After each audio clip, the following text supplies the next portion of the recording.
want to rid ourselves of these communists. Why don't we do it? Yes, they're traitors to America. Why don't we do something about it? They are enemies. They are not Americans. Yeah, beat next corner.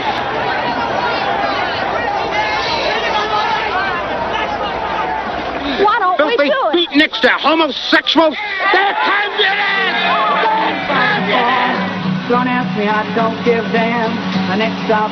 Très tôt, Chomsky a milité activement contre la guerre au Vietnam. Des années héroïques, des années de légende, l'Amérique que nous aimons. Même si certaines manifs réclamaient une guerre plus efficace, une meilleure stratégie, combattez mieux, soyez plus fermes, même s'il ne faudrait pas oublier le moment où le monde des affaires s'est retourné contre la guerre qui devenait mauvaise pour l'économie. Même si le département de la Défense rechignait à envoyer encore des troupes dans la peur de manquer de force à l'intérieur du pays pour réprimer l'agitation de plus en plus radicale des jeunes, des femmes et des minorités.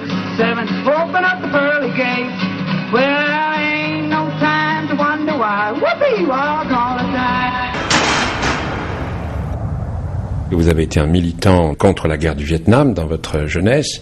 Et aujourd'hui, à quoi ressemble l'opposition à la guerre en Irak? On ne voit pas tellement de manifestations contre cette guerre. Qu'en est-il? See, that impression results from the lack of protest against the Vietnam War. Quand il y avait 150 000 soldats dans le sud-Vietnam, ce qui est à peu près le nombre de soldats qu'il y a en ce moment en Irak, il n'y avait pas de manifestation. By 1965, the United States had almost destroyed South Vietnam. En 1965, quand les États-Unis avaient presque complètement détruit le Vietnam du Sud, and they were extending the war to the north. Et étendaient la guerre au nord. And there was still almost no protest. Et il n'y avait toujours pas de manifestation. I mean, it wasn't until there were les grandes manifestations n'ont commencé que quand il y avait eu plus de 500 000 soldats sur place au sud-Vietnam et que le conflit était en train de s'étendre non seulement dans toute l'Indochine, mais aussi avec des conséquences internationales. About 50,000 persons was a loose confederation of some 150 groups and included adults, students, even children. The two-day protest ends with over 600 arrested and the widespread opinion that the demonstration made everyone a loser. I mean, the war in Iraq is bad enough, but the war in Vietnam was far worse. La guerre en Irak est terrible, mais la guerre au Vietnam à l'époque était bien pire encore.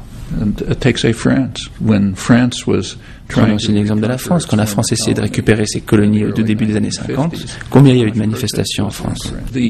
La guerre en Irak est le premier cas, en tout cas le principal exemple dans l'histoire contemporaine où une guerre a été lancée alors même que toute la population était contre.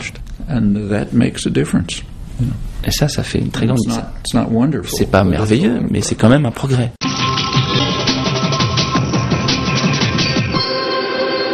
Madame, Monsieur, bonsoir. Dans les 3 pays européens qui approuvent la politique américaine à l'égard de l'Irak, c'est un véritable raz-de-marée humain qui a déferlé ce samedi pour dire non à la guerre. En Angleterre, en Italie et en Espagne, la mobilisation a battu des records avec les plus grands rassemblements parfois depuis 1945. Jean-Yves Perrin. 1 million de protestataires sous Big Ben, 3 millions à Rome, 4 millions dans les grandes villes d'Espagne. C'est bien dans les pays européens proches de la position américaine que cette journée mondiale contre la guerre en Irak a connu le plus grand succès. À Londres, c'est la plus grande marche anti-guerre que la ville a jamais connue. Dans les manifestations, je me souviens qu'on disait « Hey Lyndon Johnson, combien tu as tué d'enfants aujourd'hui ?» Hey, yeah, we got a new one now. On a un nouveau maintenant. Want to hear it? Vous voulez l'écouter? You ready for it? Yeah, ouais. This is the new one, right? Hey Bush, what do you say? How many kids did you kill today? Hey Bush, qu'est-ce que t'as à dire? Combien d'enfants t'as tué aujourd'hui? Hey Bush, what do you say? How many kids did you kill today? Hey Bush, what do you say? How many kids did you kill today?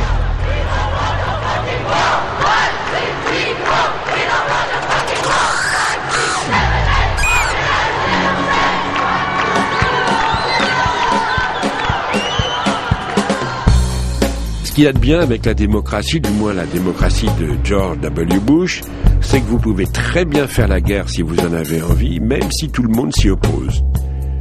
L'opinion de la majorité n'a pas empêché la guerre préventive de George Bush, qui fait l'admiration du président français Nicolas Sarkozy.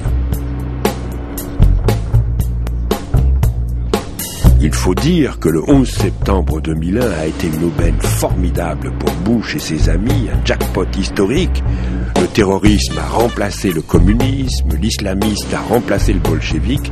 C'était la fin de l'histoire, mais l'histoire est repartie. Et puis de toute façon, le pignon, ça se travaille.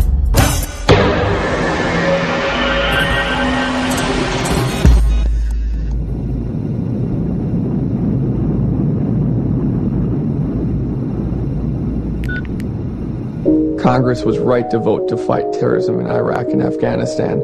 I re-enlisted after 9/11 because I don't want my sons to see what I saw. I want them to be free and safe.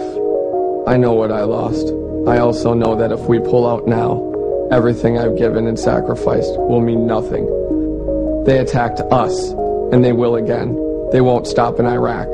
We are winning on the ground and making real progress. It's no time to quit. It's no time for politics.